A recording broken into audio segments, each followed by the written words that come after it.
ஆழ்வார்களுள் கடைக்குட்டி திருமங்கையாழ்வார். இவர் சோழ தேசத்தில் திருமங்கை என்னும் பகுதியில் அந்த பகுதிக்கு சிற்றரசரின் மகனாக எம்பெருமானின் சாருங்கம் என்னும் வெள்ளின் அம்சமாக அவதாரம் செய்தார். இவருக்கு தாய் தந்தையர் இட்ட பெயர் நீலன் என்பதாகும். மிகுந்த பராக்கிரமசாலியான இவர் தன்னுடைய வீரத்தால் சோழராஜாவின் படைத்தலைவர்களுள் ஒருவராக நியமிக்கப்பட்டார். இவ்வாறு திருமங்கை என்னும் ஊரின் சிற்றரசராக விளங்கினார் நீலன். ஒரு சமயம் குமுதவல்லி என்னும் பெண்ணை கண்டு அவளுடைய அழகில் ஈடுபட்டு அவள் வீட்டிற்கு சென்று அவள் தந்தையிடம் குமுதவல்லியை எனக்கே திருமணம் செய்து தர வேண்டும் என்று கேட்டார்.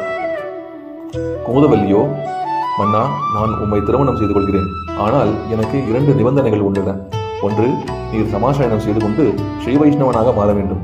இரண்டாவது, ஒவ்வொரு நாளும் 1000 ஸ்ரீ வைஷ்ணவர்களுக்கு ததியாராதனம் செய்ய வேண்டும் என்று சொன்னாள். இவள் மேல் கொண்ட மோகத்தினால் இவளுடைய நிபந்தனைகளுக்கு கட்டுப்பட்டார் நீலன்.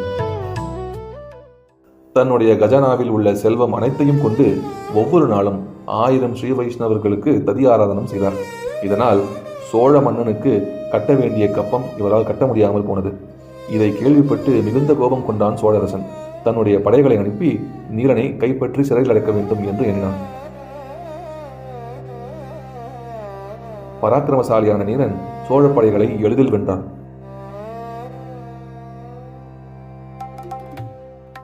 எனினும் ஒரு பெரும் தந்திரம் செய்து நீலனை கைப்பற்றினார் சோழ மன்னன். தன்னுடைய ததியாராதன கைங்கரியம் நின்று போனதே என்று வருந்தி கொண்டிருந்த நீலனின் கனவில் காஞ்சி தேவ பெருமாள் தோன்றி காஞ்சிபுரத்தில் ஒரு பெரும் புதையல் இருக்கும் இடத்தை காட்டினார். நீலனும் அந்த புதையலை கைப்பற்றி அதை கொண்டு தன்னுடைய கடனை அடைத்தார்.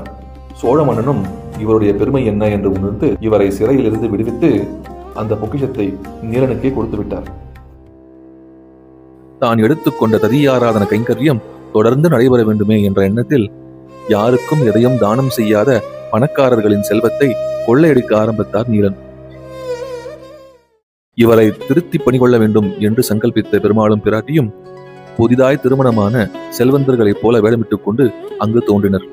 இவர்களை சூழ்ந்து கொண்ட கலியனும் அவரது மந்திரிகளும் இவர்கள் கொண்டிருந்த ஆபரணங்கள் அனைத்தையும் கொள்ளையடித்தனர்.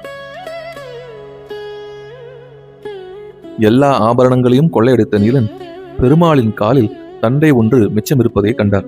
அதையும் எப்படியாவது கழற்றி கொள்ளையடிக்க வேண்டும் என்று தன்னுடைய பலம் முழுவதையும் உபயோகித்து அதை கழற்ற முற்பட்டார்.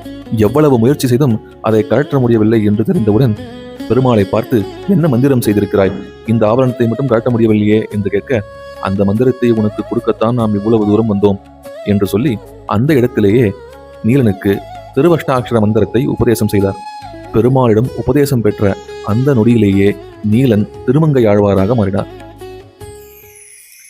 பிறகு திருமங்கையாழ்வார் பல திவ்ய தேசங்களுக்கு சஞ்சாரம் செய்து ஆங்காங்கே அர்ச்சையில் குடிகொண்டிருக்கும் எம்பெருமான்களை தனது இனிமையான தமிழினில் பாடி தொழுது மகிழ்ந்தார்.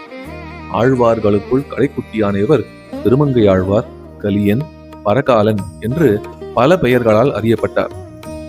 ஆழ்வார்களுக்குள் அதிக திவ்ய தேசங்களை பாடியவர் என்னும் பெருமை இவரையே சாரும்.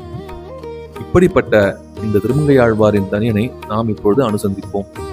கலயாமி கலித்வம்சம் கவிம் லோக திவாகரம் எஸ்ய கோபி பிரகாசாபிகி ஆவித்யம் நிகதம் தமஹ. திருமங்கையாழ்வார் திருவடிகளே சரணம்.